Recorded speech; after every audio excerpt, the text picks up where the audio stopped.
All right. All right, cool. Hey, could everybody do me a favor and everybody make sure that you're muted?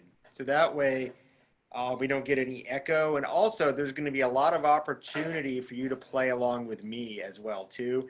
And if you've done any type of Zoom playing during the quarantine or during this semester, you know that works better when everybody's muted. But anyways, thank you for letting me talk to you today. I came up with this idea a couple weeks ago, I think. I realized that during this time of year that I usually get to travel a lot, and I get to go to different schools and meet different high school students and see their teachers. And one of the schools I always love to go to is Northwest Rankin. And I realized that, wow, I'm not getting to do that this fall. So just like a lot of things that have changed, or at least we're having to do them in a slightly different way, I thought, wow, I still want to get to do that, but I'm going to call up Miss Morris and see if there's a way we can do something virtually, because I realized that I was missing that. So one of my favorite parts of my job is I get to travel and meet different people and talk about drumming and percussion and do some teaching and do some learning myself. So I'm really, really happy that Ms. Morris wanted to have me speak to you, and I'm happy we could spend some time together today. I'm blown away by the fact that not only are there people there in the band hall, but there's a lot of people online from their houses. Seeing people staying healthy, staying safe, that's really, really cool. So we don't have a whole lot of time today, but what I wanted to do was spend some time talking about rudimental drumming. And over the summer and during the late spring, I think for a lot of us, especially as percussionists, things changed a bit. You know, we didn't have access to all the instruments we normally have access to. We didn't get to play with other people. Like, one of my favorite things is playing with other people. If it's in an orchestra, a percussion ensemble, or a jazz band, or something like that. I didn't get to do that, but what I did get was a lot of time at my house with my drum pad. And it led me to rediscover really how much I love working on rudiments. And it's sort of invigorated my wanting to teach them more and more to all my students. And I've been thinking about how even regardless of what your interests are as a percussionist, maybe you're a drum set person, maybe you're a drumline person, maybe you're a keyboard person, maybe you do hand drums, you play jazz, having a firm foundation in rudiments is really a great way to think about and understand how your hands work. So what I'm going to do is start by playing a solo for you, and I've checked the sound before. I don't think I'm going to blow out the speakers or anything, but this is a short rudimental snare drum solo by a man named John Pratt, and it was written a long time ago in 1959. And this is from a book that he wrote, and this piece is called Drum Corps on Parade.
Okay, so what we're going to talk about is the basic vocabulary that makes up the type of solo I just played, and a lot of the same rhythms and combinations that are used in that solo. So, what are snare drum rudiments? I think we talk a lot about rudiments, especially if we have auditions that we're doing, or if it's something that expected us from us, maybe for a chair test or something like that. I've heard them referred to as like the equivalent of how other instruments play scales, like maybe you'd pass off your scales on xylophone or something. You have your rudiments. And as a basic definition, I think of snare drum rudiments as sticking patterns that are used to teach not only technique, but specific rhythms. And quite often, they're combined to create phrases of music that are very common in marching or what we refer to as rudimental snare drumming. And they've been around for a very long time. And in a couple minutes, I'm going to talk a little bit about the history of them. But in the early 20th century, we came up with a list of what are called the 13 essential rudiments. And then that was expanded into the 26 standard snare drum rudiments. And then I think in the 1980s, a group called the Percussive Arts Society expanded that into 40 international snare drum rudiments. Now, of course, the list goes on and on from there, because just as all drummers do, as all percussionists do, once we learn something, we like to mess around with it, right? We like to add different accents. We like to try it with a different sticking. We like to try it with a different rhythm. And that's where we get into a lot of things where people refer to them as hybrid rudiments, where it's a combination of two different types of rudiments. And probably at this very moment right now, somebody somewhere on earth is sitting down with their drum pad right now and coming up with some new variation on a pre-existing rudiment. So we can classify them into these nice, neat categories, but what's really cool about it is that it's an oral tradition that's been passed on for centuries and centuries, and drummers, particularly younger drummers, really still enjoy coming up with their own variations. So when we think about snare drum rudiments, you can put them into 4 different categories. We have our diddle rudiments, such as paradiddles. We have drag rudiments, such as drags or drag taps, or even radamucues. We have our roll rudiments, 5, 7, 6, 9, 10, 13, 15, 17, etc. And then also our flam rudiments. And today I'm going to take an example from each one of those families and talk about how we can use those patterns not only to improve our vocabulary as rudimental drummers, but most importantly, how you can teach yourself to break down any kind of sticking pattern that you might encounter on any percussion instrument. So, why are they important? And again, sort of growing up like how many of you are coming up now as percussionists, we just sort of take them for granted. We don't really question why they're here or what's important about them. Why do we do rudiments as opposed to not doing them? I think one big reason is that for their historical importance. The earliest I've read, coming out of Switzerland, the first rudiments appeared in the 1300s. And that's a long, long time ago. And initially, they were used as specific rhythms that were used to direct troops during battle. This was a long time ago, a long time before GPS or radio communication or cell phones or any of those things we take for granted now that let large groups of people communicate and coordinate with each other. So on the battlefield, it was a matter of life or death, whether or not the drummers understood how to play these patterns and whether or not the troops understood the meaning of those different rhythms. Up until present day, they're still used as a really important part of the vocabulary in marching percussion. I'm sure if you were to take a look at your Lions Band solo or some of the music you play in marching band, or go online and look up transcriptions from your favorite DCI or WGI drumline, you'll see a lot of rudimental vocabulary included there. But the most important thing for me, or at least what I feel is the most important reason to work on rudiments. And this has to do with, regardless if you don't want to do marching percussion or you're not interested in being a marching snare drummer, you want to do marimba, or you want to do drum set, or you want to do timpani. The most important thing and the most universal thing I find about working on rudiments is that they teach motion. They teach an understanding of breaking down and understanding what our hands do. Because in percussion, our most important thing we have is motion, right? If you want a louder sound, you make a bigger motion. You want a softer sound, you make a smaller motion. You want a faster sound or a faster motion, make a faster motion, right? So our big contribution that we can make technically when it comes to making music is motion, how our hands move. And having these rhythms and having these stickings distilled for us presents a really nice opportunity to break down and understand exactly how we want our hands to move. So the two concepts that I want to teach today, and also to get you participating with, are how to break down any rudiment, and also in doing that, how to break down anything that you're going to play, right? And I know for some of you that might be more advanced, some of the stuff I'm going to be talking about is going to be a review. And for some of you, this stuff's going to be rather new. Maybe you've never heard of some of these rudiments or had them broken down before, just based upon what grade you're in or the different focuses you've had in your band program. So if this is something that's new to you, I think that's exciting. If this is something that's a review for you, you have a really great opportunity here as well, and that is to understand how to teach it to other people.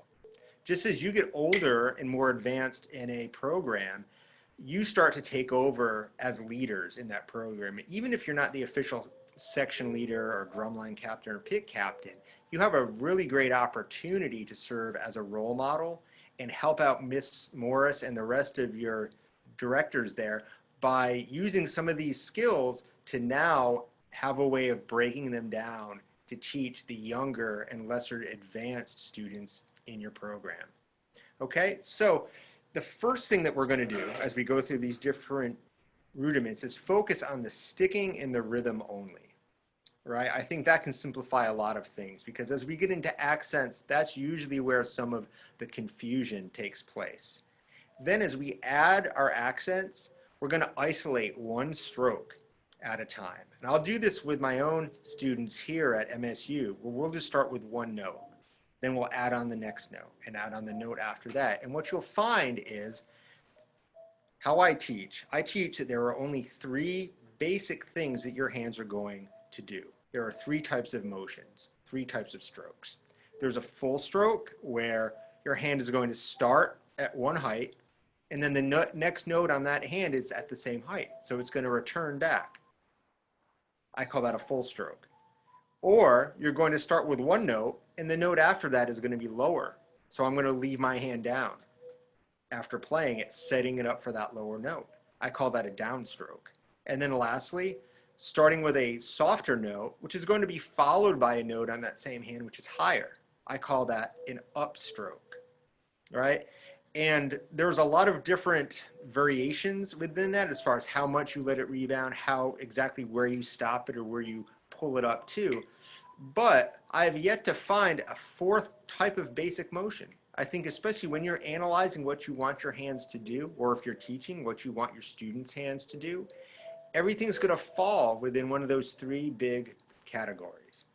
So let's just jump right in with the first rudiment that most people learn, the paradiddle, right? And the paradiddle is a sticking, but it's often also associated with an accent pattern too. So we normally have right, left, right, left, left. But with an accent on each downbeat.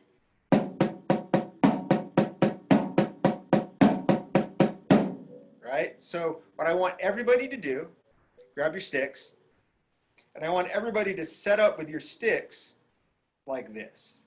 It doesn't have to be at a certain height, not way high or not too low, but right here, right about halfway. And what we're going to do is just play that sticking in all full strokes. And another way to break this down is you can say the names of the hands as you play, especially if you're an absolute beginner. If you can say it, you can play it.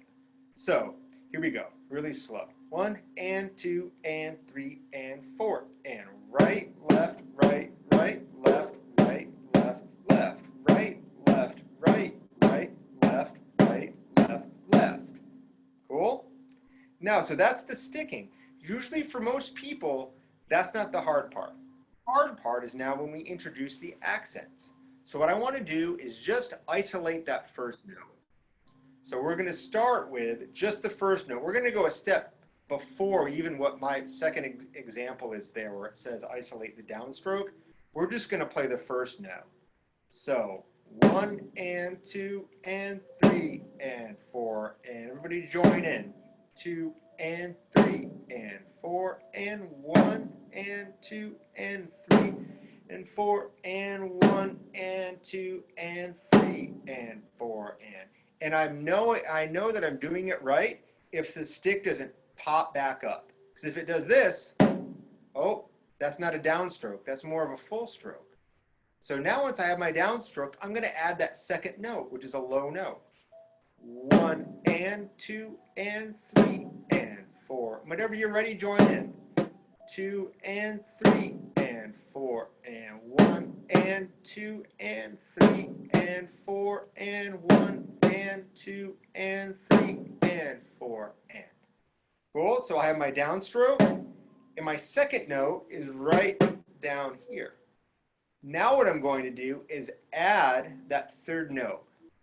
And in that third note, what's going to happen is I'm playing that third note low, but when I hit that third note, it's going to be like I'm pressing a button. That's going to send my opposite hand up.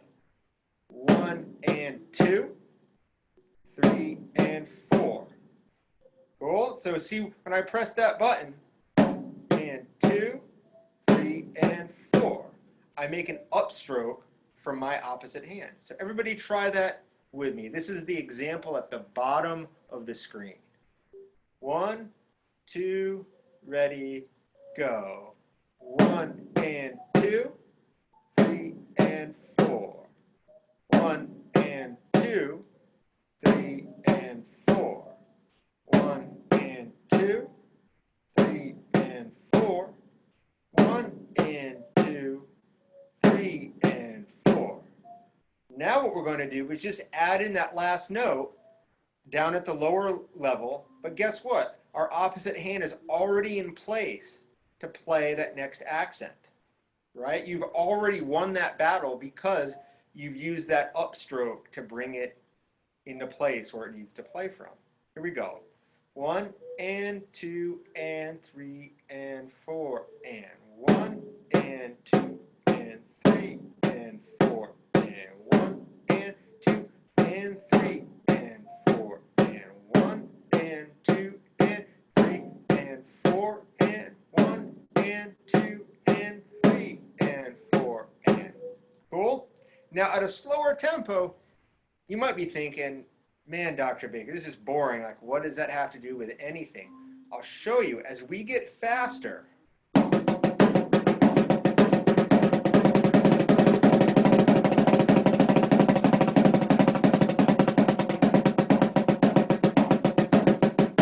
it's really important that I keep that first note as a downstroke, and I have enough time to bring that opposite hand up to play that accent. Most people, I'll give you a hint. If you're ever teaching and you're teaching somebody how to play paradiddles, the biggest issue they're going to have is their paradiddles sounding like this.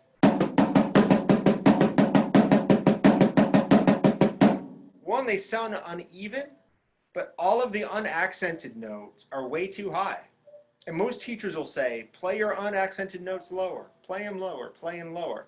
But guess what? It's not the unaccented note's fault. It's that first note's fault, because that first note rebounded. It came up too high. If I don't make a downstroke there, the only place I can play those unaccented notes from is up here, right? So if you get a good downstroke, it becomes really easy to play those unaccented notes at an even rhythm and very low to do the drum so they don't come up and start to interfere with that accent level. Cool, and you can apply this to all of the other paradiddle rudiments as well. Your double paradiddles, your paradiddle diddles, which are a very common rudiment, especially in contemporary marching percussion.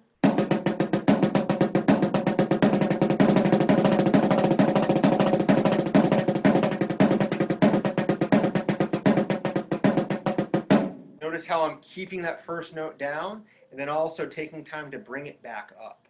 So start with the sticking, understand the sticking only, and then once you're comfortable with the sticking, go note by note by note and check it out. Is it a full stroke? Is it a downstroke? Or is it an upstroke? Going on, this next rudiment is an example of a drag rudiment. And I wanted to find one that maybe some of you hadn't heard of before, but you might have played. This is called the Lesson 25. And the Lesson 25 can be written a couple of different ways. The first example to the left of your screen is with the two grace notes. Or a more contemporary way to write it is on the right of the screen with the slash going through the second 16th note. Okay? So what we're going to do here is put that grace note right on the second 16th note, right on the E. So 1 E and a 2 E and a 3 E and a 4 E and a. So it matches how it's written with the slashed notation going through the 16th notes. So when we have a slash going through 16th notes, that means that's going to be two 30-second notes, all right? So when we look at the middle of the screen there, when it says play sticking at one height, what we're going to do is play that sticking, again, going back to our full strokes. So everybody show me this. Show me your full stroke setup. Good. And now notice this rudiment stays on one hand, unless I were to stop and start it over on my left hand. So for right now, we'll just do it off of our right hand, just to keep it simple. So we have 1 E and a, 2 E and a. Whenever you're ready, join in. Ready, and here we go. 1 E and a, 2 E and a, 3 E and a, 4 E and a, 1 E and a, 2 E and a, 3 E and a, 4 E and a. Cool. Now, what we're going to do is go note by note, and we're going to break it down, okay? Because when we add the accents, that's where confusion might start. We can all do the sticking pretty well. However, the sticking, it really is only half of what the rudiment is. The voicings of the accents, to me, is where the music is really created. So let's begin with the example on the bottom left of our screen. We have 1 E and 2 E and, join in.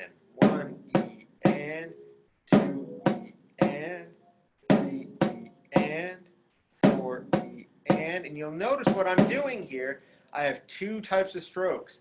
I have a downstroke and an upstroke.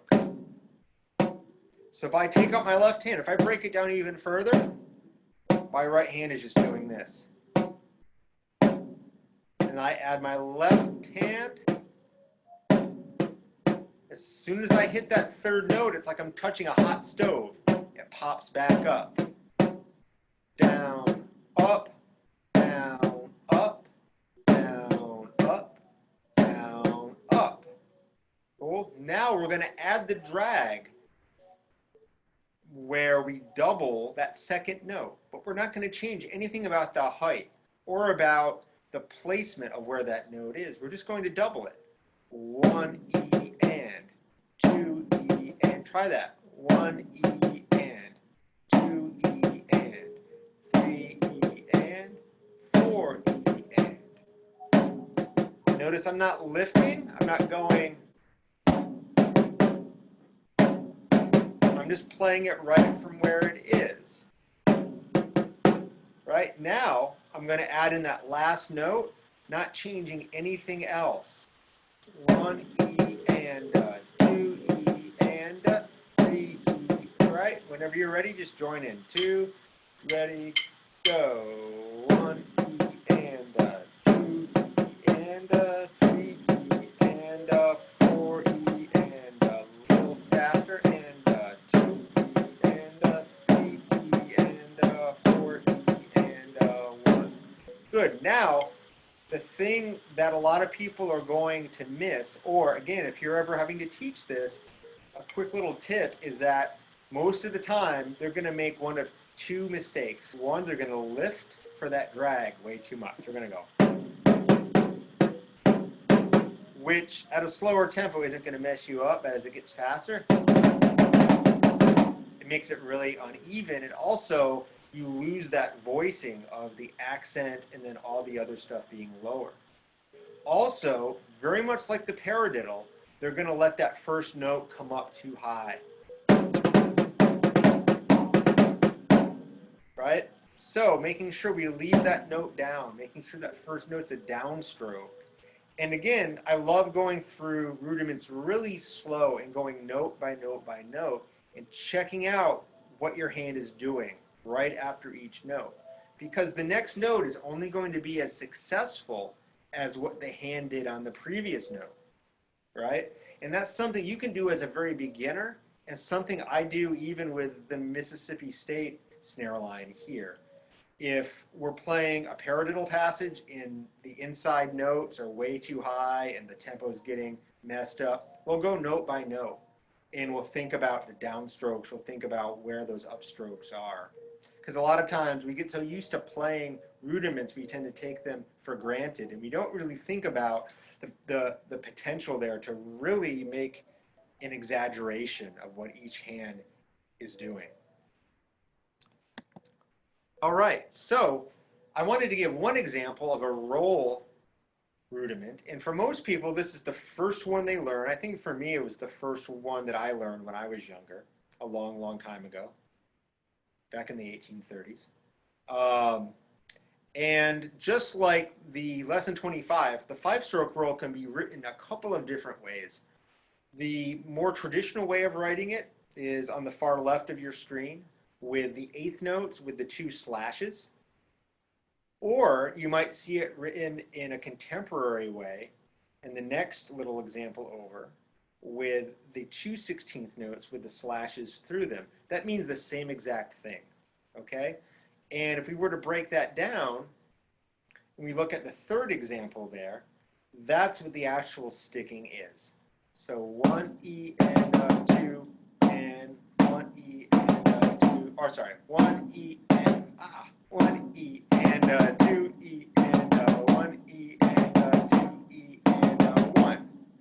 Okay, so let's all play that, and we'll do it on the slow side so everybody can do it. Let's do that third example where it says play sticking at 1 height. So we're going to start at our full stroke height.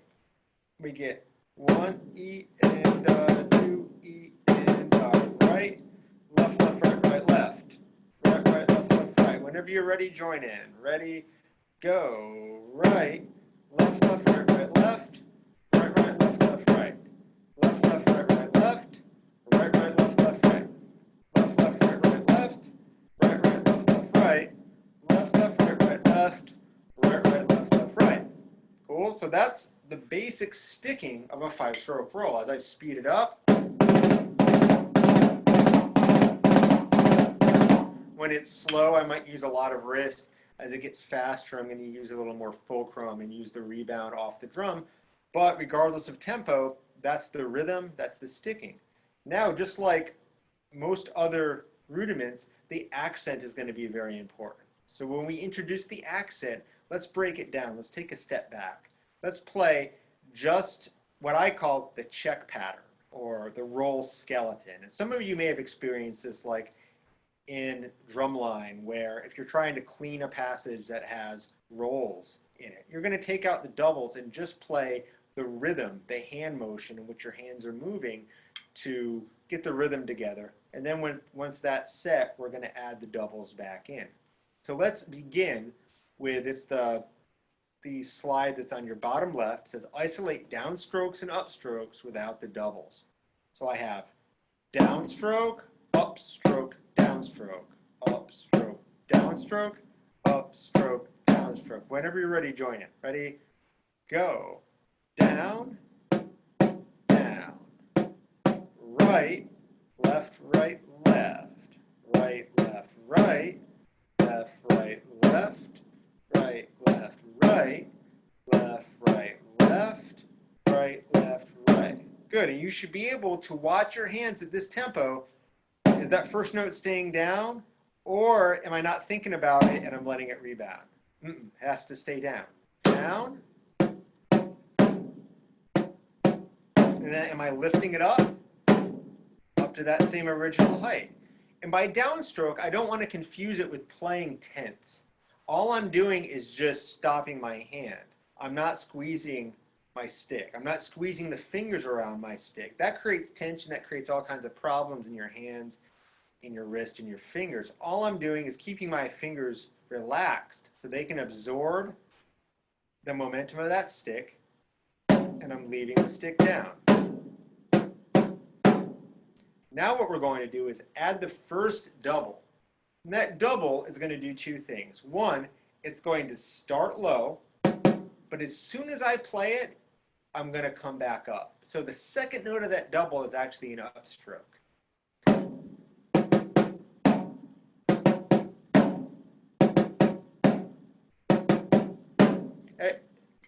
Everybody try that with me. 2, ready, go.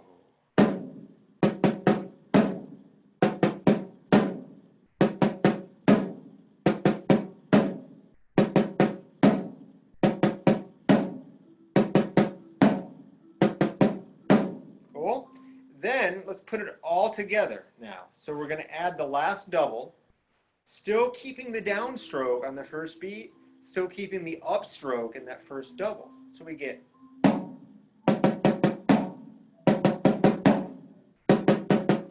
try that with me. 1, 2, ready, go.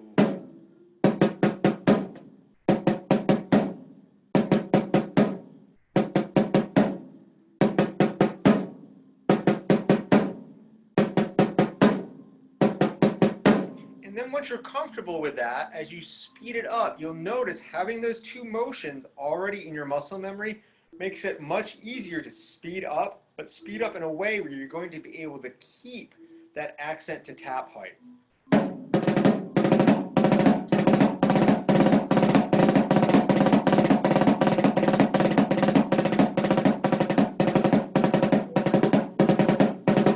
Because again, the accents, at least for me, in rudimental drumming, the accents are where the melody is. The accent is where the music is. That's often where the bass drum plays. That's where the audience is going to feel what the drum line is doing. So if you can maintain the definition of those accents by keeping everything else low, that's really going to help the music of what you're doing speak really effectively.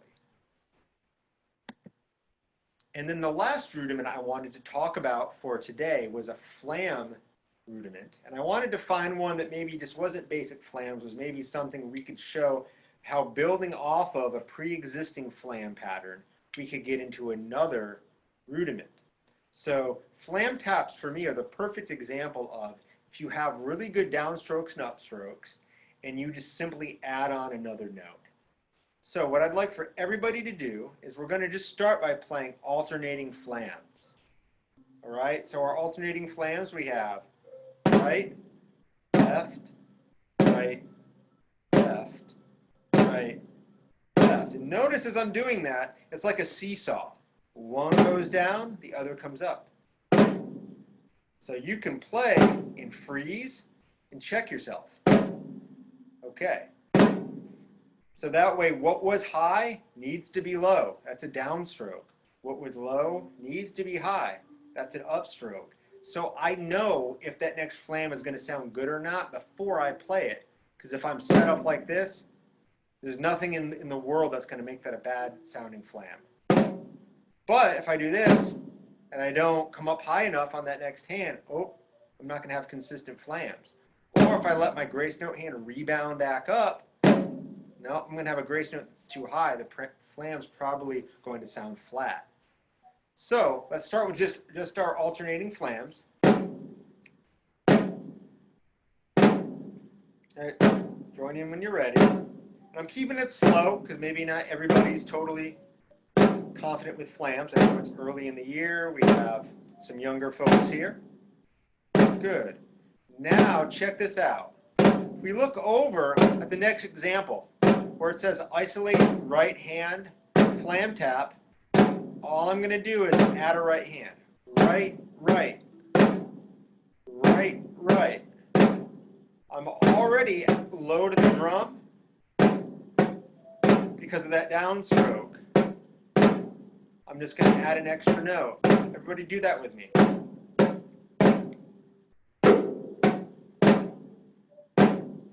Good. Now let's just go back to alternating flams. Everybody digging on how we get the downstrokes and upstrokes. Now what we're going to do is isolate just the left hand. So the example on the bottom right. Right, left, left, right, left, left, right, left, left, right, left, left, right. So I already have the motion there. I'm just adding an extra note. And we stop. Cool? Now we're going to put it all together. All right? So let's start with just our alternating flams. Join in whenever you're ready. Now we get the flam taps. Right, right, left, left, right, right, left, left, right, right, left, left, right, right, left, left, right, right, left, left, right, right, left, left, right. Good. Now, flam taps are another one where if you're not using that downstroke, you're only going to get so fast. Or you might try to speed up, but it'll be really hard to get that next flam in. Right? If it pops up on you, make sure that you're holding that flam down and playing that second note from lower to the drum. Almost the same type of thing as playing paradiddles, where making sure that the stuff that needs to be low is low because of the downstroke that happened right before it. Cool? All right. What I'd like to do, I know we're short on time, I know that. What I'd like to do is play one more solo for you. And then if there are any questions, I don't know if there's a good way to ask questions. I'm not terribly familiar with Zoom. We actually use something called WebEx here at State. But if there's a way for people to ask questions, I'm certainly open to that. Yeah, so this is a solo that, let me see, let me pick one. This is from the same book by John Pratt, and it's one that shows up on audition lists from time to time, like for all region, different things like that. This is one called The Pinecone Forest. And check to see if you can see some of the rudiments we talked about today in this solo. I'll give you a hint. It starts with a 5-stroke roll. There are some drag rudiments, perhaps a lesson 25 in there somewhere. Certainly flam taps and certainly paradiddles. So hopefully I'm practicing what I'm preaching, and you can check out how I'm using those upstrokes, downstrokes, and full strokes to my advantage when trying to create these accent patterns that helps really bring the music to life. This is Pinecone Forest by John Pratt.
So I'd like to finish up by thanking everybody for letting me meet with you today.